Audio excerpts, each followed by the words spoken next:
الرحمن الرحيم. يقول المؤلف رحمه الله تعالى: حديث عبد الله بن عمر رضي الله تعالى عنهما أن رسول الله صلى الله عليه وسلم قال: أيما رجل قال لأخيه يا كافر فقد باء بها أحدهما. Sesiapa saja daripada seorang muslim yang memperkatakan kepada saudaranya wahai kafir atau wahai si kafir, maka akan kembali ucapan itu kepada salah seorang daripada mereka berdua. Riwayat daripada Badar radhiyallahu taala anhu qala: ana sami'a an-nabiy sallallahu alaihi wasallam laisa min rajulin idda'a li ghairi abihi wa huwa ya'lamu illa kafar. Tidak ada daripada seseorang yang mengaku kepada yang bukan orang tuanya sedangkan dia tahu. Maksudnya dia menafikan nasab dan keturunannya kepada orang tua kandung dia sendiri sedangkan dia mengetahui tentang hakikat tersebut, melainkan dia akan kufur. Wa man idda'a qauman, dan barang siapa mengaku satu kaum yang dia bukan daripada mereka atau tidak ada hubungan nasab dengan mereka, Nabi kita bersabda, falyatabawwa, dipersilahkanlah untuk menempati tempat duduknya di dalam api neraka. Hadis yang ketiga, la taghabu an abaikum, janganlah sekali-kali dengan kalian membenci nasab keturunan kepada orang tuanya. Barang siapa membenci nasab keturunan, intisab kepada orang tuanya, fahuwa kufrun, maka itulah sebagai satu kekufuran.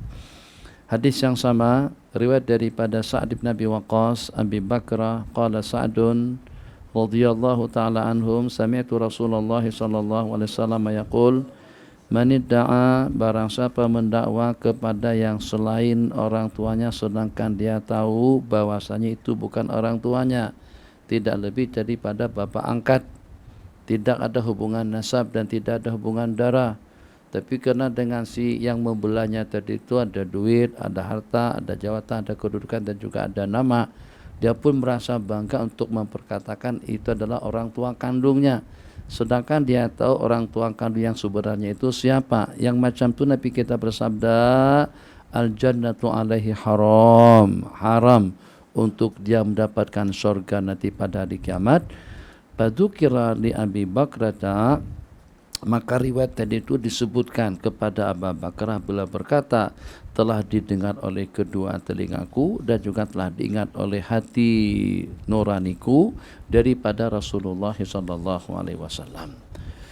Hadis yang berikutnya tentang mencerca dan mencaci maki seorang muslim, Nabi kita bersabda, sibabul muslimi fusukun, mencerca dan mencaci maki seorang muslim itu adalah fasik, juga menuduh orang-orang yang berbeda pandangan, yang berbeda akidah, juga berbeda prinsip dengan mereka, ya ima dikatakan mereka itu adalah sesat, mubtadi atau dhal, membawa ajaran songsang, atau juga dikufurkan, dikafirkan.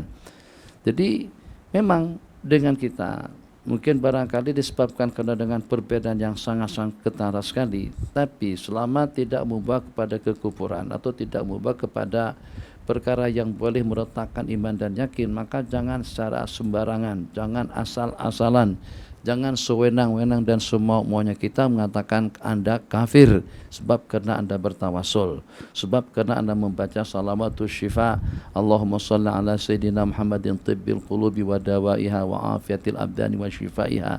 Itu kalau kita tanyakan kepada mereka, ya imam mereka katakan sesat dan dhalal, ya imam mereka katakan kufur, kafir, orang membaca dan juga yang mengamalkannya. Sedangkan daripada pihak lain itu juga daripada sudut lain, yang pertama itu adalah tawasul, dan juga dalil-dalil tawasul itu daripada Al-Quran dan hadis. Di samping yang pertama yang mengajarkan doa tawasul kepada kita itu adalah Sayyiduna Rasulullah SAW.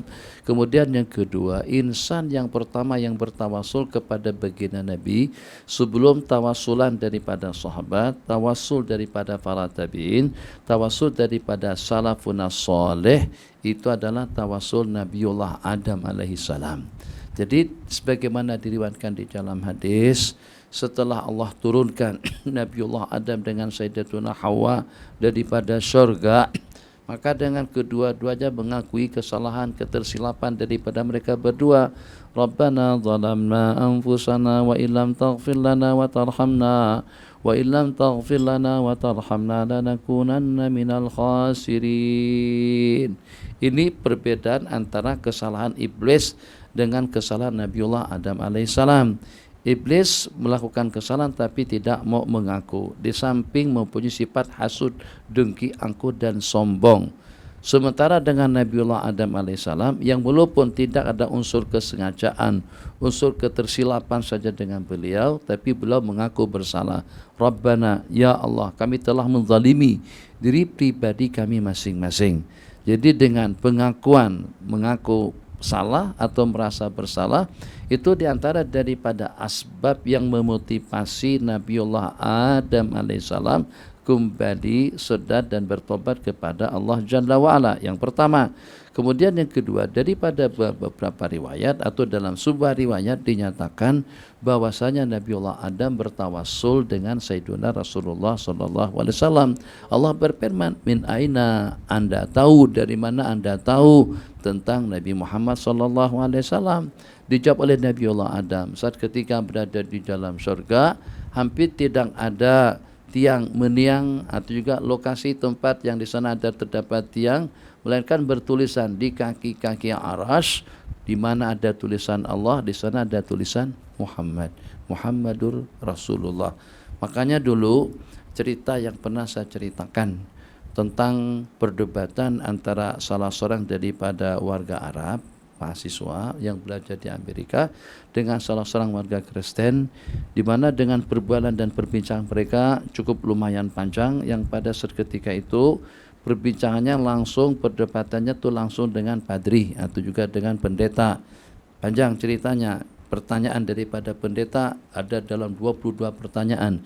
Satu tidak ada duanya, dua tidak ada tiganya, tiga tidak ada empatnya, terus sampai kepada 22 pertanyaan. Satu tidak ada duanya itu adalah Allah, dua tidak ada tiganya itu adalah siang dan malam, tiga tidak ada empatnya itu adalah pertanyaan Nabiullah Musa kepada Nabiullah Khidir. Yang pertama tentang kapal, yang kedua tentang anak, yang ketiga tentang tembok. Kemudian empat tidak ada limanya, lima tidak ada enamnya. Saya tidak hafal semuanya, cuman ada beberapa pertanyaan. 11 tidak ada 12-nya, itu adalah putra Nabiullah Syuaib alaihissalam, putra Nabiullah Yakub Syuaib, yang Nabiullah Yusuf itu Yakub alaihissalam. Kemudian 13 tidak ada, 13 tidak ada 14-nya, putra Nabiullah Yakub tambah dengan beliau pasangan dua laki istri. Jadi setelah 22 pertanyaan terjawab dengan baik daripada pendeta tadi itu, ternyata si muslim tadi itu ingin mengajukan satu pertanyaan, tapi ternyata ditolak. Jadi kata orang-orang gerejawan semuanya, takkan 22 pertanyaan awak tanyakan ke dia tanya jawab dengan baik, terus dia nak tanyakan satu pertanyaan saja ditolak. Nah, sebab ceritanya di dalam gereja, dalam YouTube, segereja orang masuk Islam tuh banyak cerita, ada yang 3.000, ada yang 8.000, ada yang berapa. Itu diantara daripada yang diceritakan. Jadi dia pada waktu diajak temannya masuk ke dalam gereja, setelah gerejawan, orang-orang ahli gereja datang terkumpul, jadi kata pendeta, yang bukan orang Kristen, yang bukan ahli gereja, itu diminta keluar meninggalkan gereja ini. Dia pun tegamam. Dia pun tegamam, kaget mendengar pernyataan seperti itu. 2-3 kali dan saya akan berikan jaminan atas keselamatannya. Saya bagikan jaminan keselamatannya. Dia pun berdiri.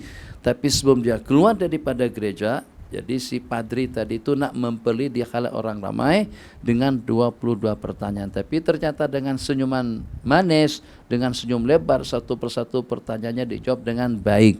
Pertanyaannya sebelum dia angkat kaki daripada gereja, yang pada akhirnya terpaksa juga padri tadi itu harus mendengar pertanyaannya. Aku bertanya, ingin diberikan jawaban yang jelas. Coba tolong sebutkan kalimat yang akan membawa manusia masuk ke dalam surga. Jadi padahal kalimat tersebut, 2 kalimat tersebut dua kalimat tersebut, la ilaha illallah Muhammadur Rasulullah. Karena padrih yang menyatakan itu adalah sebagai miftahul jannah, sebagai pembuka kunci, pembuka pintu surga, akhirnya segerejaan tuh semuanya ucapkan asyhadu alla ilaha illallah wa asyhadu anna Muhammadar Rasulullah. Itu cerita tentang kejadian yang berlaku, hubung kaitnya dengan pembicaraan yang kita bicarakan tadi tentang mengucapkan ya kafir kepada seorang muslim. Jadi daripada cerita yang saya sebutkan, pengkafiran mereka kepada kita-kita, satu disebabkan karena kita bertawasul. Bahkan sekarang dengan Wahabi di Indonesia lebih berani lagi, yang tidak menyatakan Allah tidak duduk di atas aras atau tidak berada di langit, itu mereka kafirkan sekarang sih. Mereka kafirkan. Kalau dulu justru ahli sunnah wal jamaah, dan yang paling memperangkap dan juga yang mempermalukan mereka ketika adakan muktamar konferensi baru-baru ini di Bukhara atau di kawasan Kazakhstan dan lain sebagainya, itu ternyata kesepakatan daripada ahli sunnah yang hadir berkumpul menyatakan bahwasanya Wahabi itu bukan ahli sunnah wal jamaah. Tambah marah lagi mereka. Memang sebab akidah mereka akidah tajsim, menyamakan Allah dengan makhluk. Akidahnya Allah duduk, Allah bersemayam, ada tangan, Allah ketawa, Allah turun. Itu semuanya sifat makhluk.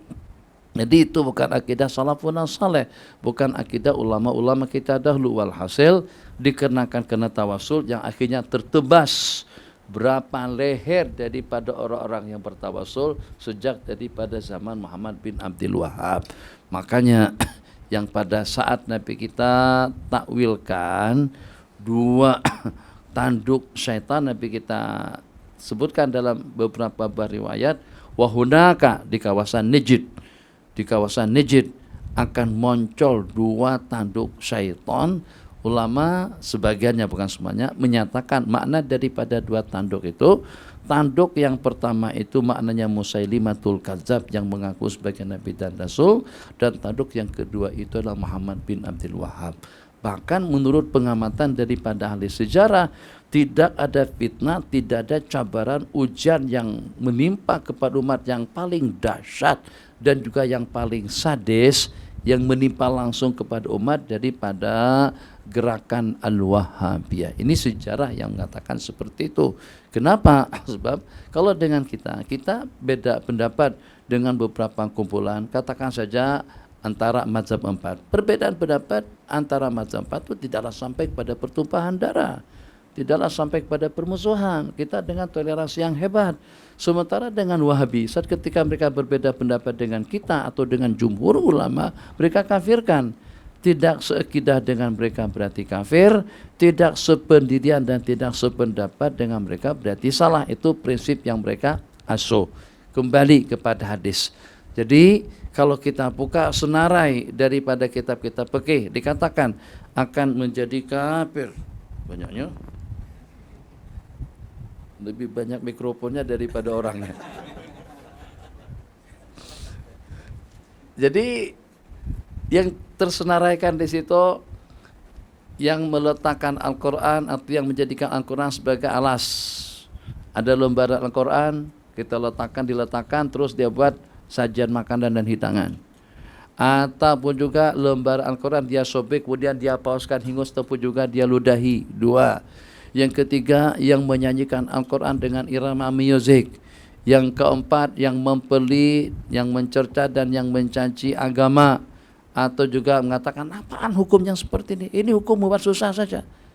Ini hukum yang seperti ini betul-betul tidak adil atau juga tidak bijak. Atau dengan amalan-amalan sunnah sering dikatakan tentang siwak, tentang janggut, tentang sorban. Kan dulu dengan mantan Perdana Menteri kita pernah mengatakan oksigen tidak masuk. Karena justru kepala terbuka, karena terlampau banyak oksigen masuk, akhirnya jadi nyanyuk. Kan lebih kurangnya macam itulah, oksigen terlampau banyak. Jadi kena disuka dengan sorban supaya oksigen itu normal masuknya. Jadi kita tanah begaduh macam tuh, itu juga tidak betul sebenarnya. Tapi taklah juga sampai orang pakai sorban tuh dipeli seperti itu, atau pakai jubah misalnya di Indonesia dipeli lagi Pakai jubah kenapa? Itu kan pakaian Abu Jahal. Abu Jahal juga pakai sorban. Kenapa kita pakai sorban? Jadi maunya mereka coba tengok kebanyakan daripada ulama ilmu Indonesia, intelektual dari Indonesia tuh rata-rata mereka pakai baju batik. Jadi keilmuan mantap, pensyarah hebat, tapi pakai baju batik. Jadi jarang-jarang kecuali yang penatik, yang memang mungkin barangkali asal daripada pondok pesantren atau yang agak penatik dan banyak bergelut dengan hadis. Nah, itu saja yang pakai surban dan juga pakai jubah. Tapi kebanyakan daripada ulama Indonesia pakai baju batik dan itu sudah jadi budaya. Tidak apa salah lah pakai baju batik, pakai kamano, kominoka, pakai baju Jepun, pakai baju Korea, pakai baju Pakistan, India, tak kisah. Yang penting jangan sampai mempeli pakaian baginda Nabi. Jadi sampai jubah dengan sorban itu diperumpamakan pakaiannya Abu Jahal. Jadi maknanya ikut perkataan itu, kalau Abu Jahal pakai berarti kita jangan pakai. Kalau Abu Jahal berjanggut, kita jangan berjanggut. Sebab kita ikut sunnah, kita tidak ikut sunnahnya Abu Jahal. Kita ikut sunnah Nabi. Ayat Quran jelas menyatakan qul in kuntum tuhibbunallaha fattabi'uni. Bukan fattabi'u Abu Jahal. Bukan patiu Abalahab, ikuti aku, ikuti yang mempelih amalan-amalan sunnah. Jadi juga kadang-kadang kita terlampau benci dengan jamaah tabligh yang bawa siwak ke sana kemari. Awak tuh tak ada duit karena beli bros gigi dengan obat gigi sampai siwak ke sana kemari. Sebab kadang-kadang mereka juga agak berlebihan. Di pengajian masih siwak tuh diletakkan seperti di mulut ya terus-terusan. Nabi kita tidak pernah pakai siwak seperti itu. Siwak pada waktu Nabi kita berwudu, siwak pada waktu Nabi kita nak sembahyang. Tapi kalau 24 jam siwak di mulut, jadi yang ini melampau, ini juga keterlaluan. Sama seperti orang di Thailand. Dala Yala Naratiwat mengatakan, jamaah tabligh tak masuk surga. Kenapa? Adalah alasan-alasan mereka. Sementara orang tabligh juga kata kepada ulama, ya ahlal kitab. Ya ahlul kitab situ bukan Yahudi dan Nasrani, wahai ahli kitab, maksudnya hai ke guru-guru yang banyak kitab. Karena tuh guru beli kitab rumah penuh dengan kitab. Ya ahlul kitab, mari khurud 40 hari. Jadi begaduh. Pergaduhan mereka ini boleh membawa kepada kekufuran sebab saling cerca-mencerca, saling caci-mencaci yang jadi sasarannya itu dalam agama. Jadi kita ada ketentuan-ketentuan seperti itu, tapi kalau sudah mengena kepada individu, kita tawakuf. Jadi bagaimana Anda dengan fulan yang pemahamannya seperti ini? Itu saya minta maaf, saya tak berani komen tentang yang walaupun dia punya pandangan seperti itu, tapi kita tidak pernah sepemuka, kita tidak pernah simbang jelas lanjut tentang apakah memang itu hanya diperkatakan seperti itu, apa memang dia mengerti, apa dia memang paham. Seperti dahulu menyanyikan Al-Quran dengan irama musik di dalam kitab-kitab fikih dikatakan murtad. Begitu juga dengan seseorang yang mengatakan lebih mendingan orang kafir, lebih elok orang kafir daripada orang Islam, itu kufur, berat. Bagaimana sampai kekufuran orang yang mensekutukan Allah itu dikatakan lebih baik daripada orang Islam. Sebaik-baik orang kafir tetap saja penghujungnya itu adalah di dalam neraka Allah Jalla wa'ala. Sejajar orang Islam, asalkan ada kalimat penghujungnya akan menyelamatkan dan akan membawanya ke dalam surga. Takkan manusia yang kafir dikatakan lebih baik. Itu juga membawa kepada kekufuran. Tapi terungkapkan kata-kata seperti itu oleh seorang pemimpin, oleh seorang menteri. Apakah kita katakan menteri itu kafir? Itu kita kena tawakuf dulu, kena berhenti dulu. Kenapa? Sebab kita tidak tahu apakah itu pada masa emosi, di waktu marah, atau juga karena tidak paham, karena tidak mengerti. Jadi dahulu pada waktu Roma Irama menyanyikan hadis dan juga menyanyikan Al-Quran. Qul huwallahu ahad, Allahus samad, tahun 70-an. Jadi semuanya joget, dangdut. Jadi bukan sama hanya dengan irama musik saja, tapi dengan geraknya pun dangdutan dan juga dengan tarik-tariannya memang disesuaikan dengan lantunan ayat yang dibaca. Yang menyanyikan iqtanim khamsan qabla khamsin, syababaka qabla haramik, wa ghinaka qabla farik. Hadis yang masyhur itu juga dinyanyikan sama Roma Irama. Yang ada YouTube buka, jadi iqtanim khamsan qabla khamsin, nyanyian lagu-lagu lama lah. Jadi apakah kita katakan Roma Irama kafir? Kalau kepada individu kita katakan nanti dulu. Sama juga yang mengatakan apa perempuan harus tutup aurat, memangnya nasi kerabu? Itu kan pernah juga di buku-buku seperti nasi lemak aja. Enggak, nasi lemak yang murah itu pun dibungkus. Takkan badan yang lebih mahalan daripada nasi lemak. Takkan nasi lemak yang dimakan oleh manusia saja dibungkus. Sedangkan dengan manusia yang memakan nasi lemak tak dibungkus atau tidak tutup aurat, itu bahasa kurang lebihnya pun juga diperkatakan pada beberapa waktu yang lalu. Atau juga yang memberi, kalau dilaksanakan hukum hakam akan banyak kepala yang bahasa sana yang bergelimpangan. Sama, akan banyak kepala-kepala yang bergelimpangan di sana sini, akan banyak tangan-tangan yang terpotong. Siapa yang kata seperti itu? Itu tidak ada. Justru Al-Quran menyatakan wabil qisasi hayatun. Dengan terlaksananya hukum qisas itu akan memberi peluang kalian hidup. Jadi bagaimana memang itu diantara daripada ayatul mu'jizah, bagaimana dengan pelaksanaan hukum qisas kita akan hidup. Sebab dengan berlakunya hukum qisas kita akan mampu untuk mengawal emosi kita. Kalau kita udah habisin, plong, tembak. Lihat film-film India lah yang selalu berlaku. Film India, film Jepun, film India, Cina, itu kan yang serangan demi serangan tadi itu.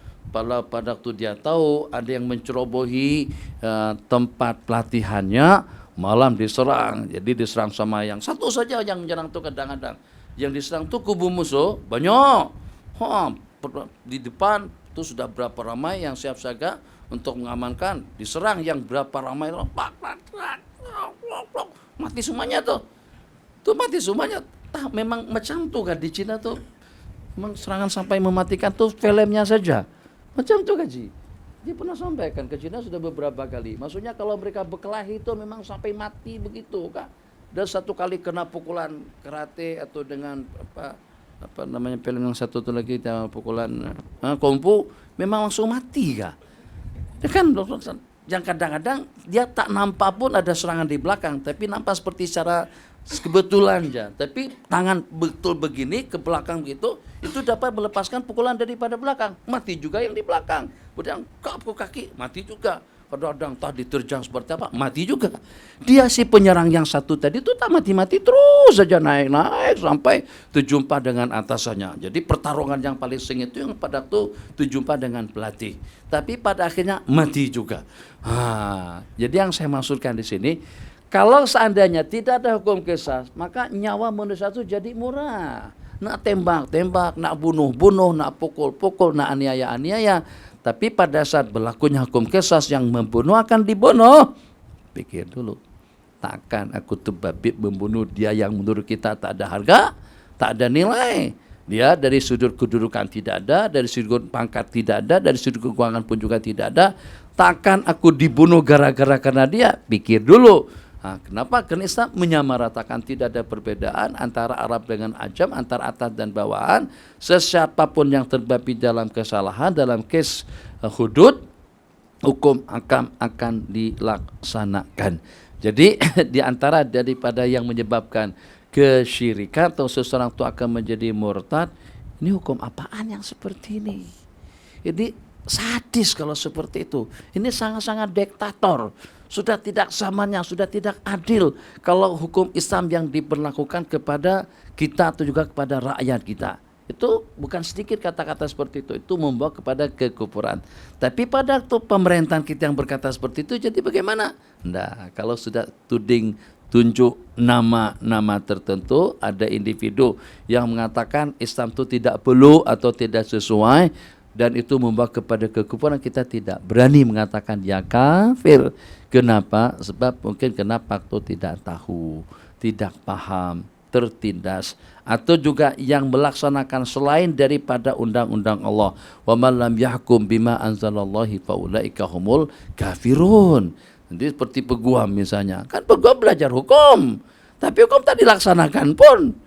Yang dilaksanakan undang-undang pidana dengan perdata. Kalau di Indonesia hukum syariat tidak dilaksanakan. Tahu hukumnya seperti apa, qadhinya tahu, peguamnya tahu, atau pengecaranya tahu, semuanya tahu.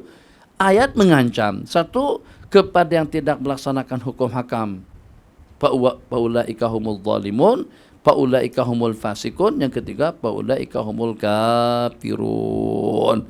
Jadi kita katakan ketentuan hukum hakamnya memang seperti itu, tapi kalau sudah menyentuh, kalau sudah menyinggung atau menyentuh tentang individu yang terbabit, itu kita kena adakan pertemuan, kita kena selidiki, kita adakan perbincangan terlebih dahulu. Kalau memang benaran seperti itu pandangannya, memang dengan keyakinannya Islam sudah tidak sesuai untuk agama di Indonesia atau juga di Nusantara, memang dengan keyakinan kentalnya seperti itu memang sudah melayang atau sudah patut untuk dipenggalkan kepalanya.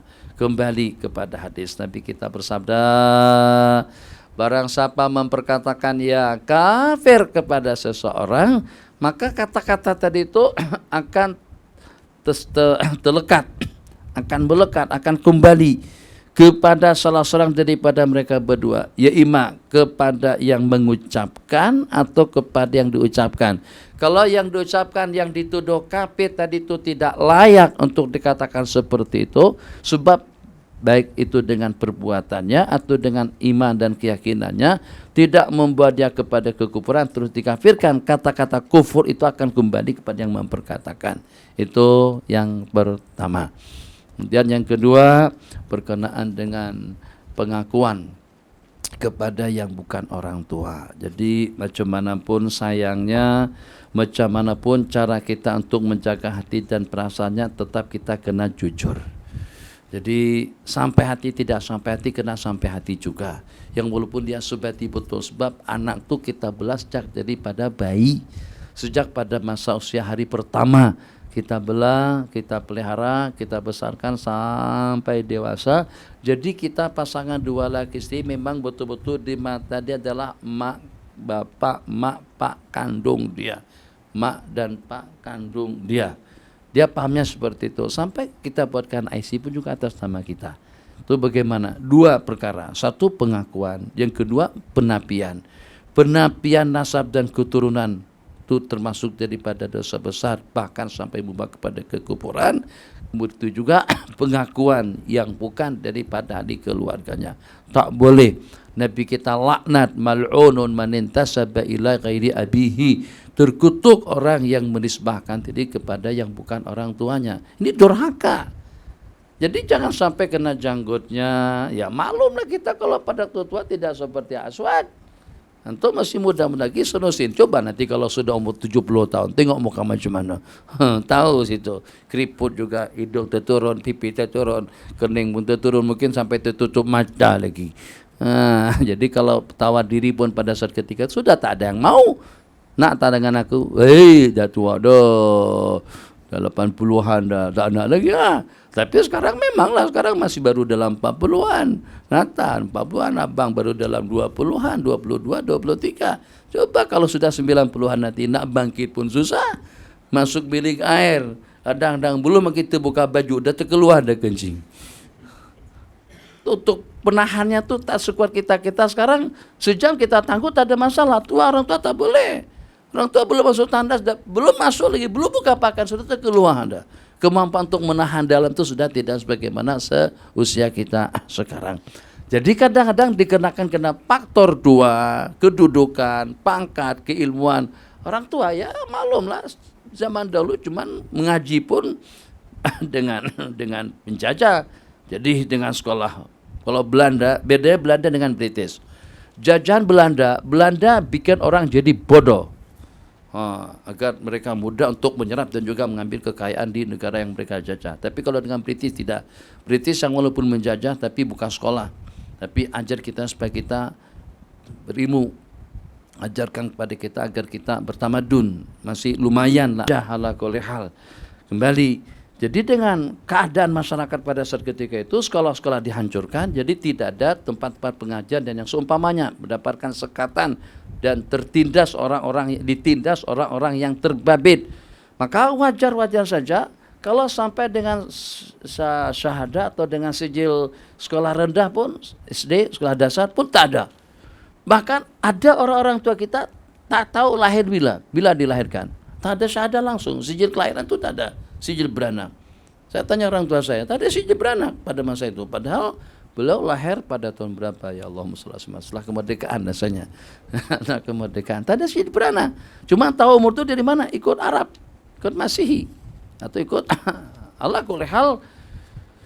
Mereka-mereka yang bernasib seperti itu, anak sudah jadi bapak profesor doktor apa, ada gelar datu, dapat gelar tan sri lagi, tapi orang tua berusia panjang. Usia orang tua yang seusia mereka ada 89 itu kadang-kadang merepek. Jadi cakap mempermalukan anak. Itu yang kadang-kadang anak tak nak ngakui dia sebagai orang tua. Orang tua untuk bukan, itu Pak Saudara. Itu yang Nabi kita maksud. Itu berlaku anak sudah tak mengakui keorangtuaan daripada orang tuanya atas faktor apapun, mungkin karena dia ada pangkat, mungkin karena dia ada jabatan, mungkin karena dia ilmunya banyak. Jadi ini benda ini bukan hanya melibatkan kepada orang-orang yang tidak berpendidikan, tapi justru juga kepada orang yang berpendidikan tinggi.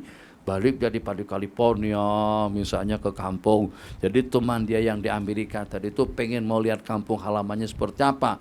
Orang yang seperti dia hebat betul, dan berapa ramai orang-orang Indonesia, kita Melayu, kehebatan mereka itu justru dilihat oleh negara yang ditempatinya. Dia sudah jadi warga negara Jerman, sudah jadi warga negara Belanda, banyak pakar-pakar spesialis asal daripada Nusantara. Tuh kalau pada masa balik ke kampung, dia suasana kampung seperti apa? Terus terjumpa dengan adik-beradik misalnya, bahkan dengan orang tua kandung dia sendiri pun, terjumpa dengan apa kita sebut Mas Saleh, yang jadi kebanggaannya. Dia pun juga dapat istri daripada Prancis. Terjumpa dengan mak dan ayah. Mak sudah berumur 90 tahun, ayah pun juga sudah berusia 95 tahun, kedua-duanya sudah hampir uzur. Syukur-syukur kalau nyatakan uzur saja, kalau tidak nyanyo. Terjumpa dengan masalah istri dia dan juga dengan kenalan dia di Amerika, mesti berat betul untuk mengakui itu dia kedua orang tuanya, sedangkan dia punya jabatan tinggi di luar negara. Itu yang Nabi kita ingatkan. Nabi kita bersabda, "Fal jannatu alaihi haram." Allah tidak akan masukkan dia ke dalam surga dengan penafian nasab. Jadi ketidaksediaan dia untuk mengakui nasab keturunan daripada kedua ibu bapaknya. Nabi kita bersabda, kafir seseorang yang mendakwa kepada yang bukan orang tuanya. Jadi kalau kita ada anak angkat, seperti apapun tinggi dan terangkatnya martabat kita dengan dia, tetap hukum nasab itu terangkat. Artinya kita tidak boleh membinkan dia dengan nama kita, dan dia juga tidak boleh membinkan nama dia kepada nama kita. Apalagi kalau beberapa tahun yang lalu di Indonesia kalau kita punya IC, punya KTP sampai 2, 3, 4 pun tidak ada masalah Ji. Jadi KTP Jakarta beda dengan Banjar. Jadi kalau saya nak dapat loan di Jakarta, nak dapat beli kereta murah di Jakarta, saya harus ada KTP Jakarta. Itu senang saja. Uang 100-200 ribu sudah punya KTP tempatan. Medan lain lagi. Jadi kalau kita nak berbelanja untuk mendapatkan fasilitas yang diberikan di tempat yang berkenan, kita akan gunakan KTP tempatan. Jadi kita tidak guna KTP Kalimantan. Sekarang sudah online. Itu dahulu kita punya beberapa KTP atau beberapa IC. Sini tak boleh. Walhasil itu satu perkara yang mudah. Maka senang saja untuk berubah nama. Senang. Di sana kita pakai nama apa? Akta kelahiran atau sijil kelahiran pun juga tidak terlalu dipermasalahkan.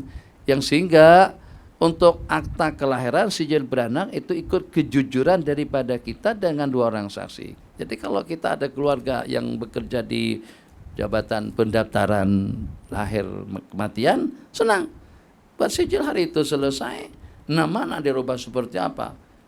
Di blacklist sama Malaysia, di blacklist sama Arab Saudi, handphone menyala. Itu tak tematikan. Dia bergegar. Jadi matikan handphone.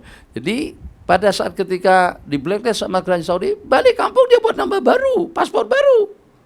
Yang tak boleh diperbarui itu muka saja, muka yang sama. Sekarang sudah tak boleh lagi kalau pada buat paspor sampai mata kedipan. Saya sekali masuk disuruh berkedip begitu kalau tidak salah. Begitu. Saya pun tak paham. Dia apa bahasa Indonesianya? Saya pun tak paham bahasa itu, maksudnya berkedip. Saya kira melirik. Saya pun melirik macam tu, rupanya begitu. Itu katanya tuh diantara daripada yang tidak ada samanya. Dari mata tuh, dari mata. Jadi sekarang sudah susah lah untuk membuat pemalsuan. Tapi alat tukar buatan manusia akan ada otak manusia yang boleh memalsukan. Cumanapun tuh produk manusia, otak manusia akan ada otak yang lebih canggih daripada otak itu. Dulu kan rahasia-rahasia negara tidak dapat dibocorkan, sekarang sudah dengan Pokemon apa macam dah boleh masuk ke dalam office kita. Rahasia negara sampai terbongkar semuanya.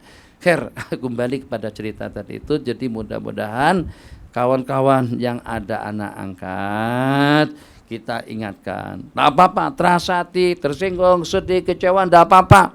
Daripada kita dengan ancaman yang disebutkan di dalam hadis. Secara jujur, mak ayah kamu bukan saya, bukan kami. Kamu tuh pada masa kanak-kanak, pada hari pertama, kamu langsung diberikan oleh mak kamu kepada kami. Karena berbagai faktor, mungkin tidak perlu saya ceritakan. Mungkin nanti kalau kamu sudah dewasa, saya akan ceritakan tentang yang sebenarnya. Mak kamu yang sebenarnya itu adalah Pak Tih yang berada di seberang jalan Alur Malai. Perasaan tuh. Yang uzur, iya yang uzur itu. Yang miskin, iya yang miskin itu. Nggak betul lah. Abang ayah tipu aku aja. Nah, itu kita kena jujur anak kuliah. Dia tidak boleh membinkan kita, kita juga tidak boleh membinkan dia. Dia tidak boleh menafikan keturunannya, yang punya keturunan pun juga tidak boleh menafikan keturunannya. Nabi kita laknat yang tidak mengakui keturunan anak, itu juga yang tidak mengakui keturunannya kepada seorang bapa. Sebab itu durhaka. Dialah asal muasalnya. Kalau bukan pasangan yang berkenaan, tidak ada anda, itu adalah maknya kamu yang mengandungkan kamu selama tidak kurang daripada dalam 9 bulan. Itulah benih daripada ayah kamu yang sampai ke dalam rahim mak kandung anda dengan persenyawaan yang berlaku sehingga lahirlah anda. Takkan itu dinafikan macam manapun keadaannya. Tetap jasa daripada orang tua dan kedudukan hukum tidak dapat ditanggalkan. Yang ketiga daripada perbicaraan kita pada petang hari ini, itu hadis mencerca dan mencaci seseorang muslim. Nabi kita bersabda, sibabul muslimi fusuk. Mencerca, mencaci maki seorang muslim itu fusuk. Al-muslim indallah. Saya berikan gambaran yang sederhana sekali. Ada sahabat Nabi dikenal dengan nama Zahir. Nabi kita bersabda, Zahir badiyatuna wa nahnu hadirah.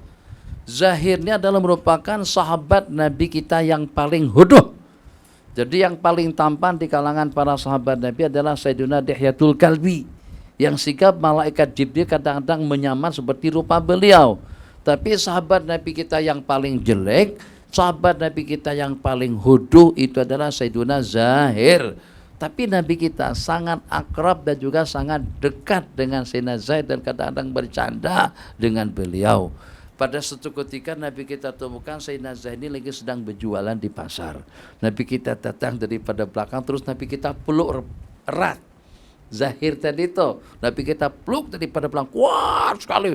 Weh, lepaskan aku, lepaskan. Hei, lepaskan. Jadi beberapa kali lepaskan, terus pada saat minta lepaskan kena kuat. Ini ikatan atau dengan pelukan itu terlampau kuat. Begitu beliau tengok, rupa-rupanya Rasulullah yang peluk.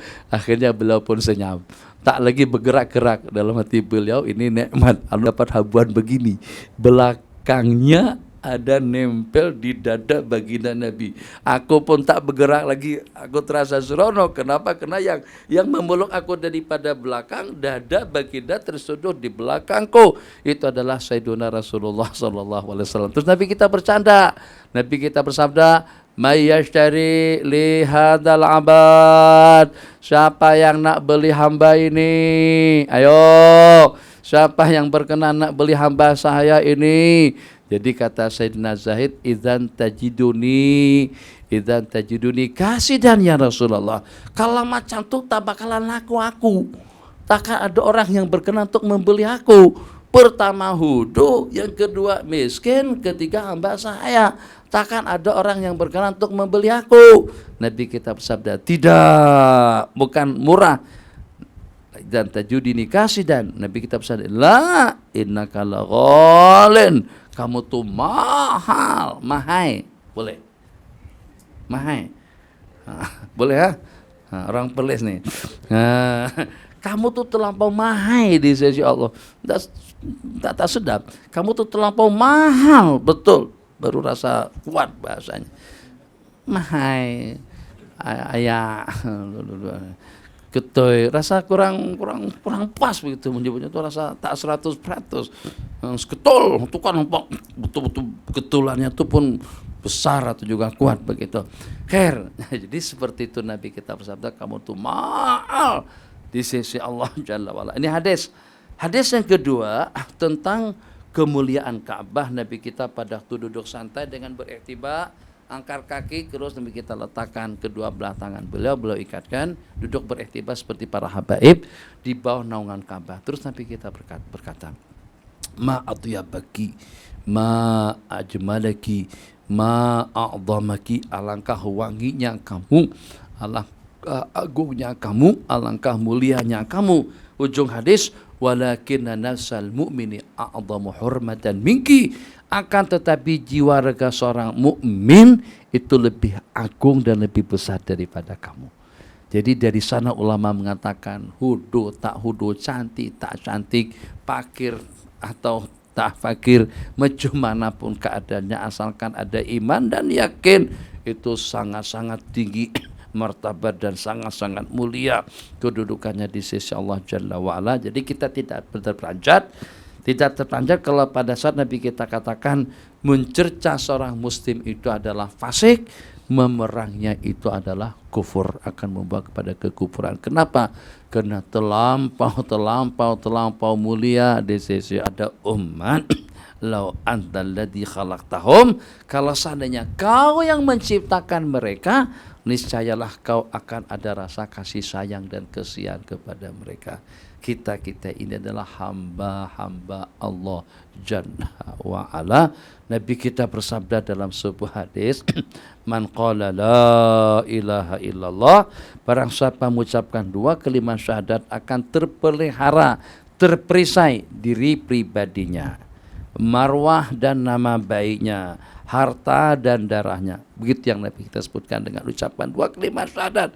Tidak boleh dipelit, tidak boleh dicerca dan dicaci maki, tidak boleh kita tuangkan darahnya, tidak boleh kita cemarkan nama baiknya, tidak boleh kita rampas dan kita ambil harta dan kekayaannya. Itu pembackupan, pempagaran jati diri dengan ucapan dua kalimat syahadat. Jadi kita tidak terkejut kalau Nabi kita bersabda seperti itu. Fasik orang yang mencercanya, kafir orang yang memerangi dan juga yang membunuhnya.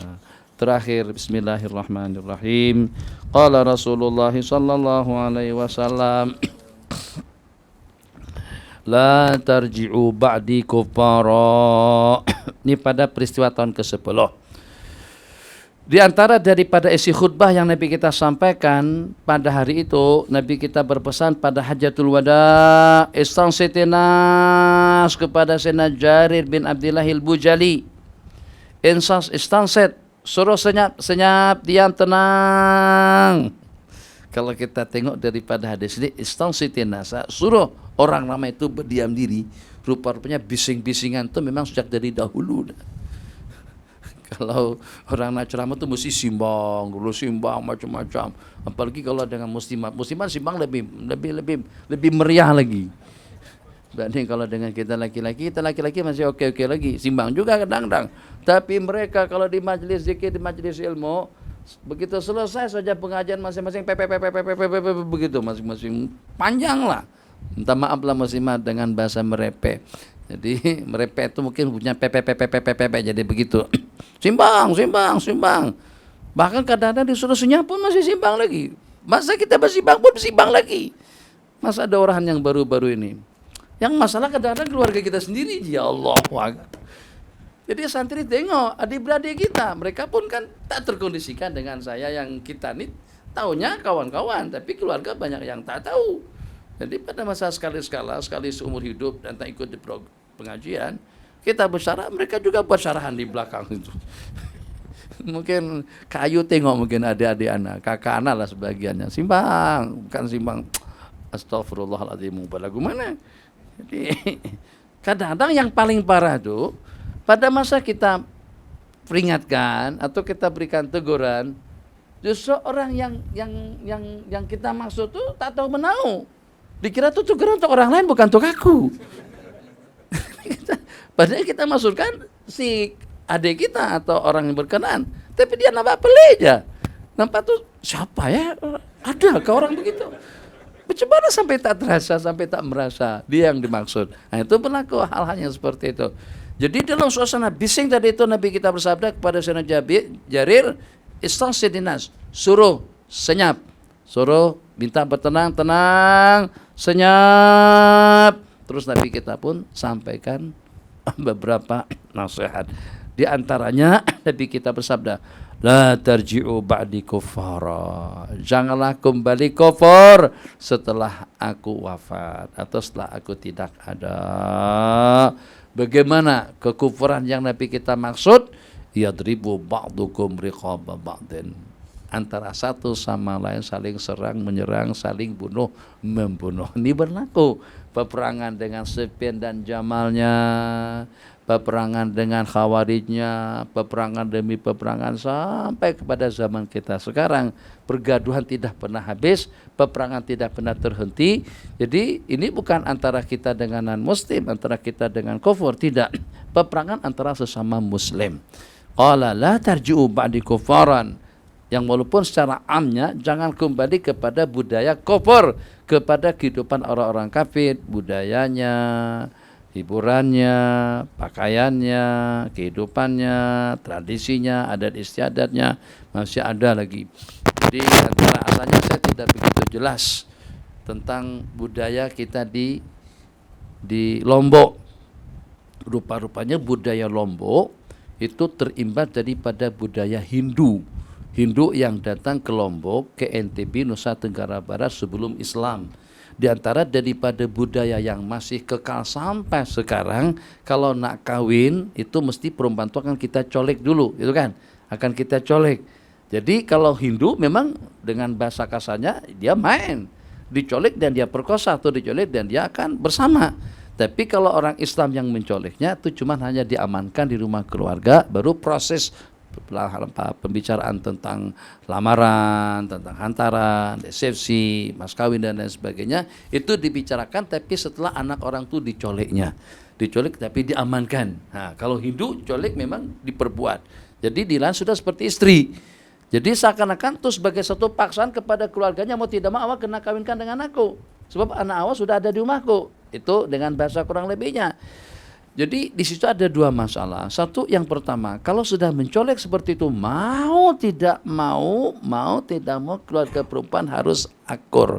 Dan juga mau tidak mau kalau diminta banyak pun si pencolek pun juga harus akur. Kalau tidak, itu sebagai suatu perkara yang mempermalukan betul kepada diri pribadi dan juga kepada keluarganya. Jadi pencolekan itu seperti apa? Anak orang tadi dicolek. Yang paling aneh sekali minta dicolek. Jadi kalau anak dara yang tidak cukup umur, pengen mau kawin cepat, dia minta dicolek dengan anak remaja. Anak remaja lambat disuruh. Tadi suruh pun dia berpikiran ke situ. Anak orang dia bawa lari. Apalagi kalau disarankan. Apalagi kalau yang berkenan langsung yang minta dicolek. Sebab kalau tunggu restu mak dan ayah, bila mereka akan restu. Yang pertama tidak cukup umur. Itu yang cerita ada bahasa jamu di sana. Jamu janda muda. Jamu, ada lagi satu jamu, satu kemudian Jamal, dua. Jamu janda muda, Jamal janda Malaysia. Betul lah, Jamal janda Malaysia, betul lah. Tapi kena tahu ayatnya dulu atau kena tahu uraiannya seperti apa. Jamal itu rupa-rupanya anak-anak apa kita sebut ABG. ABG, anak baru gede gitu. Anak baru gede, artinya baru besar. Maksud ABG itu usia 15-an tahun, 16 itu disebut ABG di sana. Nah, itu tidak cukup umur secara undang-undang tak boleh kawin. Harus paling tidak dalam 16 tahun. Laki-laki 18 tahun. Jadi mereka yang sudah teringin mau kawin tadi itu meminta sama laki-laki pasangannya untuk mencolek dia. dicolek. Nah, kalau sudah dicolek itu akan mempermalukan keluarga kalau sampai tidak terkawin. Malu, anak sudah dicolek. Jadi itu cara mereka untuk memaksakan keluarga harus akur. Kalau kamu colek anak aku minta berapapun awak kena bayar. Mahar diminta 100 juta, kena dibayar 100 juta.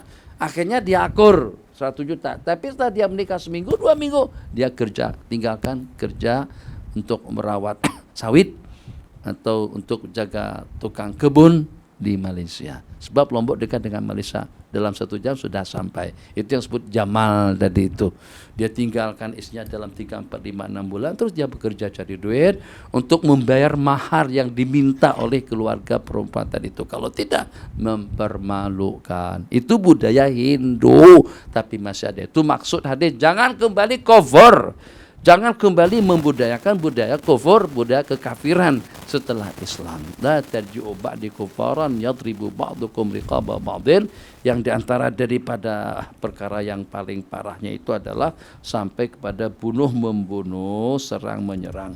Wailakum awaihakum, celaka kalian, jangan kembali kufar setelah aku wafat. Yadribu ba'dukum riqaba ba'din.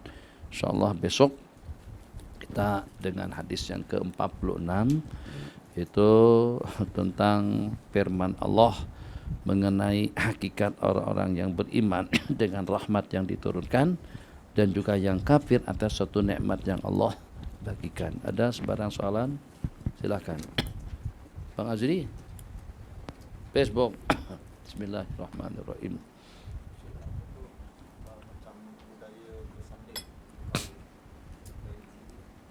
Bersanding.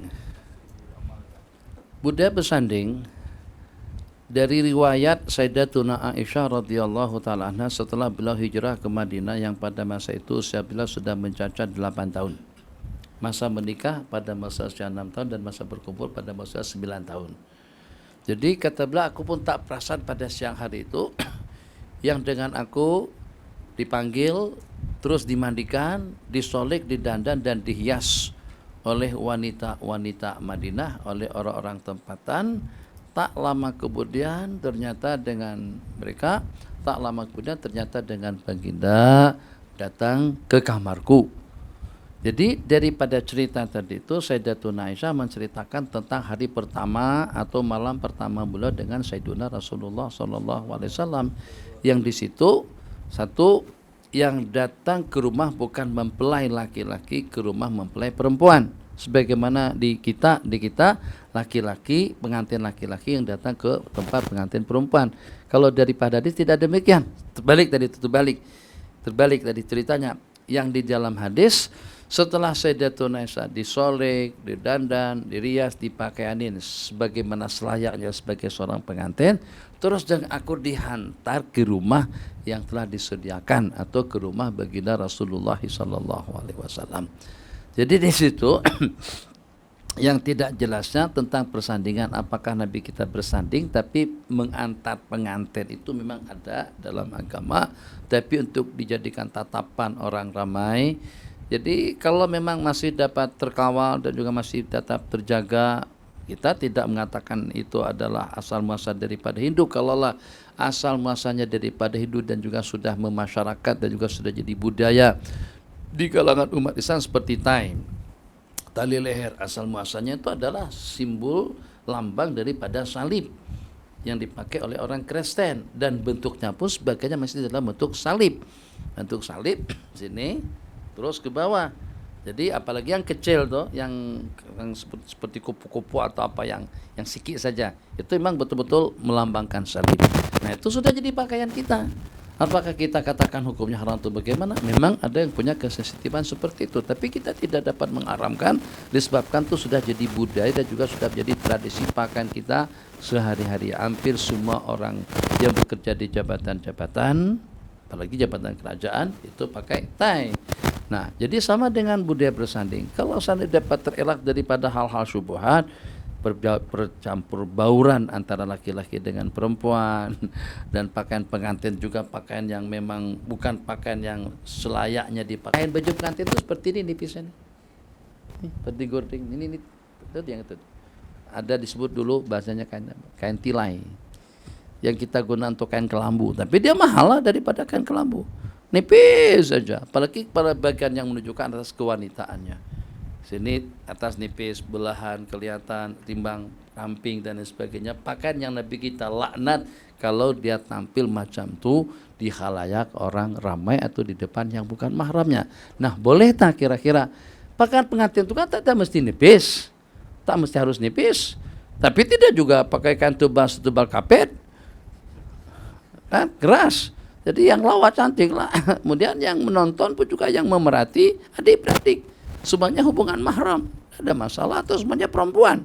Arab semuanya perempuan, ya bersanding.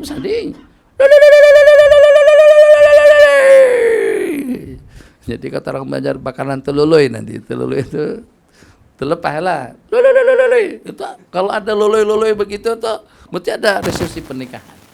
Pagi malam jam 2, jam 1 pagi. Tahu kita ada pengantinan, ada resepsi pernikahan. Nah, itu seperti itu. Jadi bang. Nabi kita kata perbedaan antara hal dengan haram itu adalah kompang, suara dan bunyi. Dang. Itu antar pengantin. Terus pengantin bersanding. Yang depan pengantin atau pasangan yang bersanding itu semuanya perempuan. Perempuan pakaian mereka beraneka ragam, kadang-kadang keseksian pakaian orang Arab lebih seksi daripada pakaian kita yang seksi-seksi di sini. Cuman hanya luarnya ada jubah atau luarnya ada abaya namanya yang hitam tuh. Lepas abaya, masya Allah tabarakallah, seksinya, kentatnya sama dengan pakaian yang dipakai. Cuman bedanya pakaian yang macam itu tuh kalau seperti di Jakarta tuh dipakai untuk kesana kemari. Itu saja bedanya. Yang mereka tadi itu dipakai dalam suasana atau dalam majelis seperti itu. Kalau sudah sampai ada tukang abaya. Jadi abaya yang pakai tadi itu tuh diambil gantung. Jadi masuk ke tempat pesta tadi itu sama dengan kelab malam. Joget Arab, joget yang ada yang joget rambut, yang itu kalau Imarat Arab tuh kepala, kalau Mesir lain lagi. Perut dengan dada. Itu kawan-kawan yang pergi ke Mekah kadang-kadang pergi ke Mekah dulu baru ke Madinah. Lepas itu baru ke Mesir, jangan hancur umrohnya.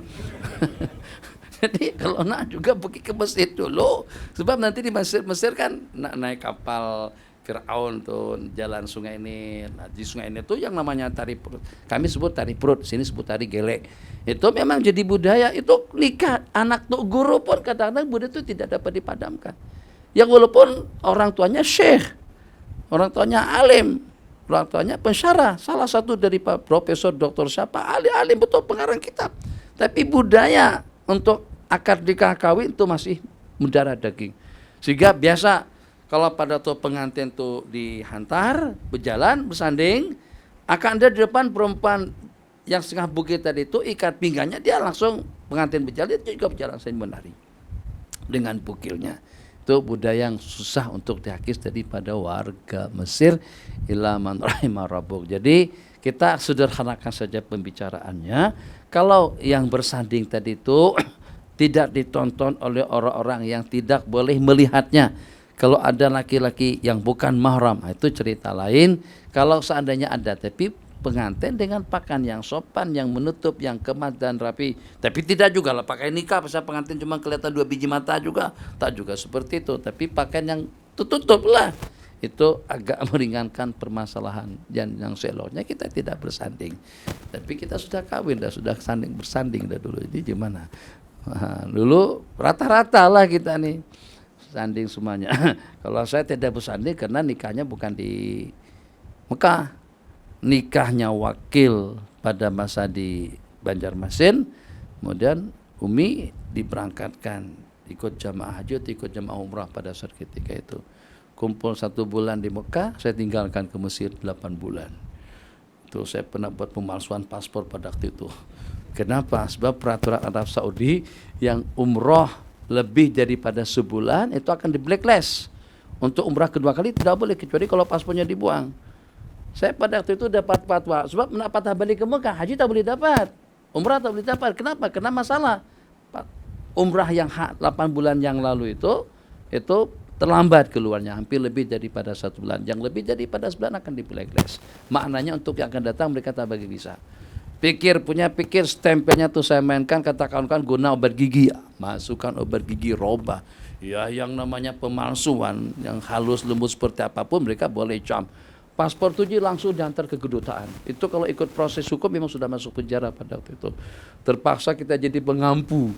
Satu, atasi pendidikan, kepada atasi keluar negara, atasi bagian home staff semuanya, lokal diplomat kelas tinggi datang pada bapak-bapak siapa pada waktu itu, Pak Akon, Pak Ekon, Pak siapa datangi untuk minta maaf supaya tidak diproses secara undang-undang. Kalau diproses secara undang-undang, hantar ke Indonesia langsung masuk jail, sebab itu pemalsuan dokumen negara. Berat, bukan perkara kecil. Anak ikut fatwa yang menyesatkan dari kawan-kawan tadi. Karena kita tak balik ke Mekah, niatnya bagus, nama itu bukan bagus. Jadi kawan-kawan yang bijak, mereka hilangkan paspor, hilangkan di bawah bantal, ngaku minta penyataan daripada akhbar, keluar akhbar bahwa kita kehilangan paspor, itu kita sudah boleh buat paspor baru. Saya tidak seperti itu, paspor saya robah stopnya tuh, daripada 2 kita robah jadi 3 lah, atau masuknya 1 sampai 31 kan habis, jadi kita buat masuknya 30 misalnya, macam itulah lebih kurangnya. Tapi ketara, kasar buatannya, akhirnya ketahuan. Itu cerita pemalsuan pada zaman dahulu. Jadi pada masa itu tak bersanding. Jadi senang saja mengharamkan bersanding karena kita tidak bersanding. Tapi kalau terbabit tak boleh lah, makro. Hukum jadi itu tuh guru yang tidak betul itu. Patutnya ada tuh guru saya di Mesir cerita ada 2 yang merokok, kedua yang buang air kecil. Kadang-kadang jadi budaya di Mesir buang air kecil di tembok jalan. Tuh susah tuh dielakkan. Jadi kadang-kadang bukan lagi orang awam, pemandu taksi kalau dia sakit ya mungkin supaya jangan sampai gangguan buah pinggang, batuk apa segala macam, dia berhenti dengan taksi, dia buka pintu taksi itu, dia jalan ke situ. Itu sudah jadi budaya begitu. Sampai jadi lelucon kawan-kawan.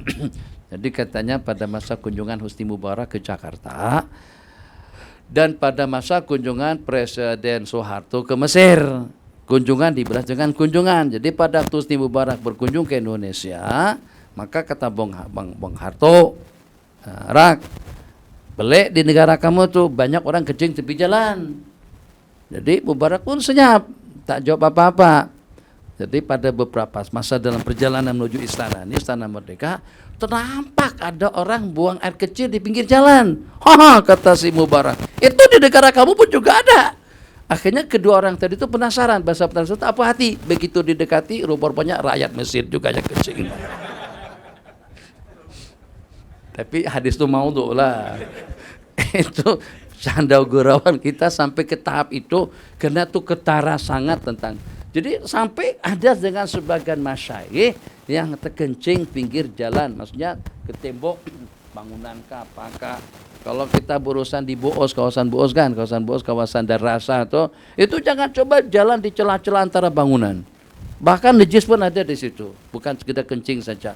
Itu susah diantara daripada budaya yang belum terhakis daripada warga Arab Mesir. Nah, jadi Allahumma shalli ala Muhammad. Pada saat ada pelajar komplain kepada tu guru tadi itu yang kencing di situ atau yang kencing di situ, kata tu guru, kencing Maulana siapa hukumnya kencing di tembok ya ibni? At-tabaul atau al-baul fil judran haram, tegas haram. Tapi tu guru tadi itu terbabit. Jadi kata aku terbabit karena uzur. Aku orang yang kencing manis itu tak boleh tahan kencing.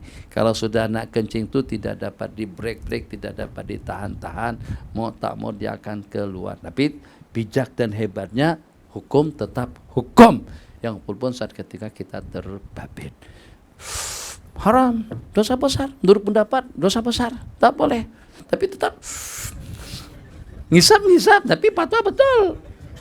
Yang tak betul itu sudahnya mengisap, sudahnya terbabit, terus dihalalkan pula. Itu yang paling berbahaya. Misalnya terbabit dengan riba. Riba bagaimana? Haram, faedah hukumnya haram. Tapi dia terbabit. Jadi jangan sampai menghalalkan riba yang dilaknat dan yang diharamkan oleh Allah gara-gara karena dia terbabit. Terbabit sekalipun tetap hukum jangan dirubah. Jadi jangan sampai salah dua kali. Satu keterbabitannya, yang kedua merubah ketentuan hukum hakam. Yang lain. Assalamualaikum Syekh. Waalaikumsalam warahmatullahi wabarakatuh. Saya nak buat pertanyaan sesuatu yang mungkin Syekh boleh beri penjelasan. Soalan saya, apakah Memang dulu-dulu saya tak pernah beri penjelasan, enggak. Tak diminta pun saya boleh bagi penjelasan. apakah hukumnya seseorang itu yang suka membela burung? Maksud saya bela burung, tangkap burung, burung-burung dalam sangkar, walaupun burung itu diberi makan tapi dikurung. Harap Syekh boleh bantu saya. Jadi ulama pada saat mengulas hadis anak tiri saudara kepada Sayyidina Umar, bukan Umar bin Khattab, Umair. Sayyidina Umair, Amir jadi kepada Umair, ya Umair, ada yang mengatakan Umair itu adalah anak tiri Nabi. Jadi yang secara pasti Sayyidina Umair ini mempunyai burung namanya Nughair. Ya Umair, bapaklah Nughair, budak itu senang bermain burung. Ya, dengan bahasa mengurungnya, mengikatnya, memainkannya juga dalam waktu yang sama. Dalam beberapa hari kemudian burung itu mati. Nabi kita nak bergurau, canda dengan budak tadi itu. Nabi kita tanya, Umair, ma fa'alan Nughair, Umair, macam mana burungnya, mana burungnya. Nabi kita bercanda seperti itu. Jadi kata ulama itu dalil yang membuktikan satu, bahwasanya dengan kita boleh mengurung burung di dalam sangkar. Yang kedua, kita membelah ikan dalam akuarium. Itu juga sama saja, itu juga menghambat dan juga menghalang leluasa daripada dua jenis, satu ikan dan yang kedua binatang, atau yang ketiga burung. Yang kedua burung. Jadi peribahasanya lebih suka dia hidup bebas daripada dia terkurung di dalam sangkar, yang walaupun sangkarnya itu dibuatkan daripada emas. Jadi lebih leluasa. Kita pun seperti itu. Yang walaupun dengan kita tuh berkurung di rumah, tetap tak selesa. Kalau di rumah 24 jam, seminggu di rumah tak keluar. Bukan tak keluar, tidak dibolehkan keluar daripada rumah, yang walaupun sebesar apa rumahnya, kuasa daripada burung. Dari sudut kebolehannya boleh, tapi dari sudut kebaikannya lebih elok dengan burung kita bebaskan saja. Jadi dia lebih suka tentunya. Begitu juga dengan ikan. Tapi mungkin pertimbangan yang lain, jenis ikan yang seperti ini, jenis burung yang seperti ini, kalau hidup di hutan, dia tidak akan berumur. Jadi akan menjadi mangsa kepada burung-burung yang lebih besar misalnya. Atau juga sejenis ikan. Oke, atas niat yang seperti itu, insya Allah kita tidak ada masalah untuk kita membelah dan memeliharanya. Yang lain?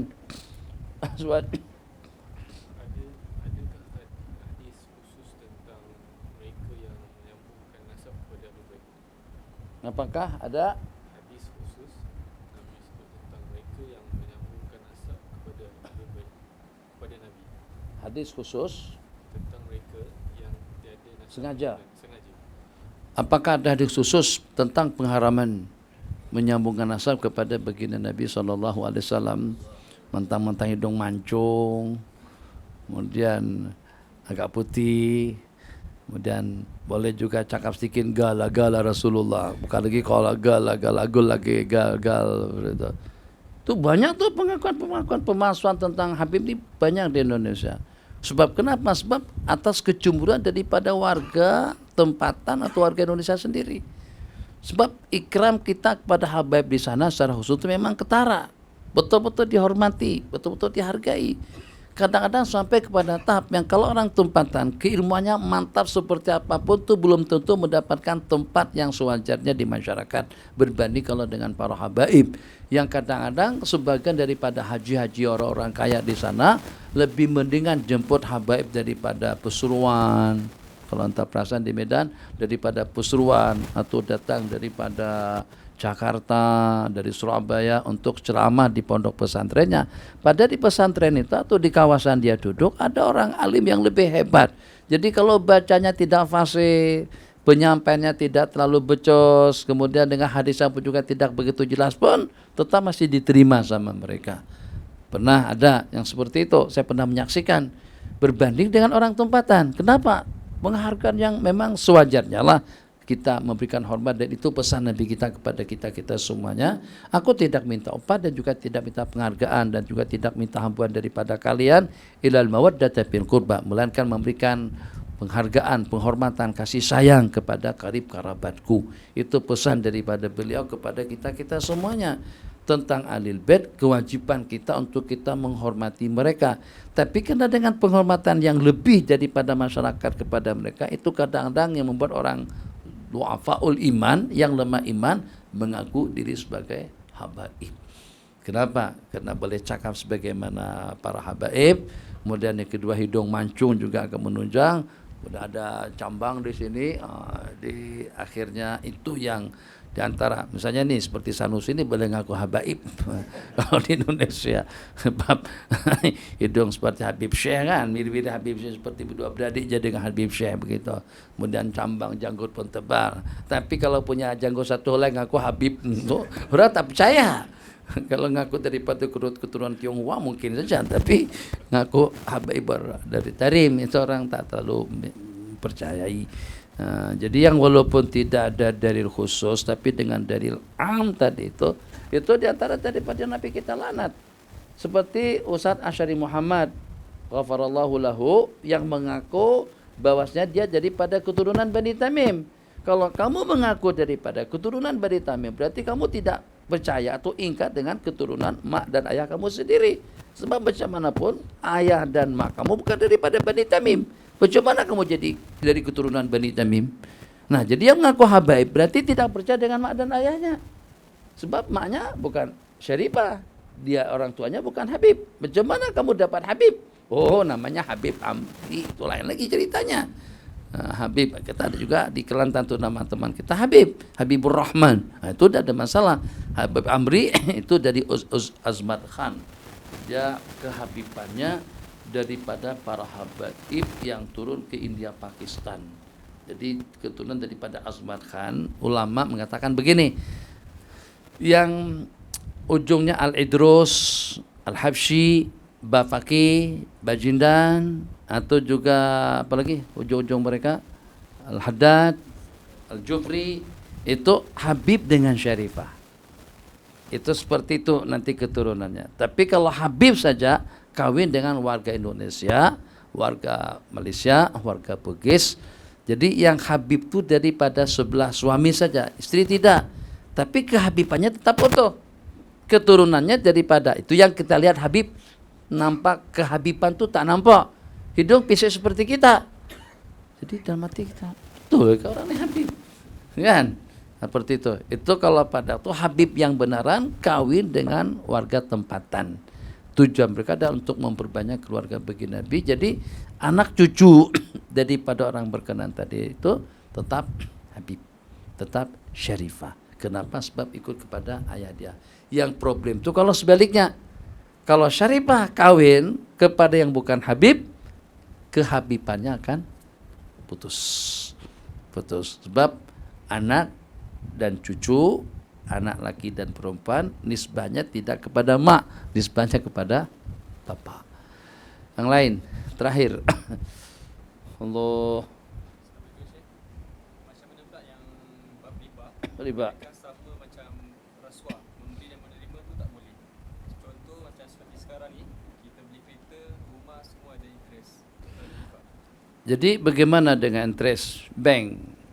Apakah sama dengan riswah, rashi, murtashi? Kedua-duanya Nabi kita laknat. Riba juga seperti itu. Bahkan ada 5 yang Nabi kita babitkan. Jadi akilar riba, wa muwakilahu, wa katibahu, wa syahidai. 5. Akilahu, wa muwakilahu. Yang memakan dan yang memakankan. Maksudnya yang menerima dan yang memberi. Kemudian ketiga saksi. Katibau tukang tulis, juru tulis. Itu pekerja bank. Kemudian dua saksi, manajernya, asistennya, semuanya yang terbabit dalam bank-bank konvensional itu golongan yang dilaknat oleh baginda Rasulullah SAW. Jadi satu, tak payahlah jadi pramugari. Bab pramugari biasa, mugari manapun mau tidak mau ikut pakaian maskapai penerbangan yang yang menugaskannya. Mas kita tahu pakaiannya Asia, kita tahu pakaiannya Malindo, kita tahu pakaiannya Lion Air, kita tahu pakaiannya seperti apa. Akan jadi seperti itu. Tambah parah lagi kalau penerbangannya itu untuk antar negara, internasional. Penerbangan internasional kecuali Arab Saudi saja yang tidak menyajikan minuman keras di perjalanan. Hampir semua penerbangan sajian minum keras itu diantara daripada sajian istimewa. Bahkan tin yang dibagikan itu lebih besar daripada yang minta orange juice. Orange juice kasih dapat segelas kecilnya, apple separuh aja dia isikan. Tapi kalau minta arak, satu tin besar. Bukan cemburu, tapi kok kenapa yang halal ini dikasih sedikit. Sedangkan yang melayan tuh kedua-duanya orang Muslim, bukan orang kafir, Muslim. Kenapa ketidalan? Bagilah Coca-Cola juga satu tin besar, misalnya isikan 2 kali. Nah, tin arak yang diberikan yang sebesar itu. Yang kedua tentang riba tadi itu, tentang faidah. Jadi bagaimana? Tentang bagaimana itu sudah teratasi. Kita ada cara yang walaupun kita bermuamalah dengan bank konvensional, masih ada cara. Caranya seperti apa? Kita langsung babitkan bank yang memberikan. Jangan kita yang membelinya secara langsung. Kita mintakan kepada bank, aku nakkan rumah di kawasan Bangi, satu banglo harganya 1,5 juta. Jadi bagaimana kalau saya hanya mampu untuk bayar deposit dalam 10%, selebihnya saya akan kredit berbayar secara bertahap selama 30 tahun. Dia akan hitung, hitung. Jadi ternyata dengan hitungan, dia hitung faedah. Di atas nama interest, kita atas nama keuntungan, tak ada masalah. Sebab kita tidak berutang. Kita bayar lebih, tapi bukan atas nama faedah. Kita bayar lebih karena kita belinya berutang. Yang beli itu bank langsung. Jadi bank setelah kita pasti, kita sudah majukan permohonan dan lain sebagainya, untuk kita dapat pinjaman, bukan untuk dapat pinjaman, untuk kita minta dibelikan. Bank belikan kereta tadi itu dengan harga, katakan saja yang terbaru sekarang produk Proton, yaitu perdana, yang baru harganya dalam 136. Lebih jimat daripada beli Honda, body sama, engine sama, cuman logo lain. Logonya perdana. Itu saja bedanya, ada muka harimau, bukan H. Itu untuk 30.000. Untungnya 30.000. Jadi kalau memang teringin juga aja di Honda Accord, buang logonya, pasang. Kan penipuan untuk kita nipu diri kita sendirilah. Sebab kita nakal punya Honda. Honda beda 30.000. Honda 167. Yang itu 136 ya. Ada dalam 30.000 perbedaan harga. Itu kita tanya Haji Ahmad menentukan 36.000 kata Haji Ahmad yang model baru tuh. Khair. Jadi gimana ceritanya? Jadi kita minta belikan tadi itu. Dia belikan. Kita bayar secara kredit, kita bayar 10%, yang selebihnya kita bayar selama 9 tahun. Loan 9 tahun. Jadi perbedaan hukum, kalau yang berlaku sekarang, kita beli kereta di showroom atau di dealer dengan harga 100.000, harga 100.000, depositnya 20%, 20.000, 80.000-nya itu pihak showroom atau dealer akan usahakan untuk kita dapat pinjaman bank. Dia uruskan. Terus duit yang baki 80.000 dibayarkan oleh bank kepada showroom. Nah, kemudian kita dibabitkannya untuk membayar yang 80.000 tadi itu pinjaman secara berfaedah. Jadi kita derek saja kepada bank, minta belikan dengan bank, nanti kita akan bayar dengan bank. Jadi kita dari dua hubungan saja. Kalau tadi itu segitiga, kita ke dealer, dealer ke bank, bank terus disuruh kita sama dealer tadi itu untuk membayar bulanannya sampai sekian tahun. Tapi kalau kita derek saja ada cara. Jadi ana beberapa kali beli di sana, beli kereta macam itulah caranya. Jadi nanti kita buat akad. Kita buat akad bukan akad harga 150.000. Kita hitung akad dengan keuntungan yang akan diambil selama 5 tahun. Daripada 150 jadi pada 190. Kita minta buatkan ijab kabul akad serah terima dengan harga 195 juta atau 195.000 Rm yang akan dibayar secara bertahap, berangsur-angsur selama 9 tahun. Itu persis. Rumah boleh macam tuh. Yang penting juru budi bahasa apa bahasa kita. Itu kita dengan manajer atau juga dengan staf daripada bank. Mereka boleh bantu dengan cara seperti itu. Yang walaupun jadi tidak mesti dengan bank Islam. Bank konvensional juga boleh bantu kita seperti itu. Wallahu alam, sallallahu ala sayyidina Muhammad wa ala alihi wa sahbihi wasallam.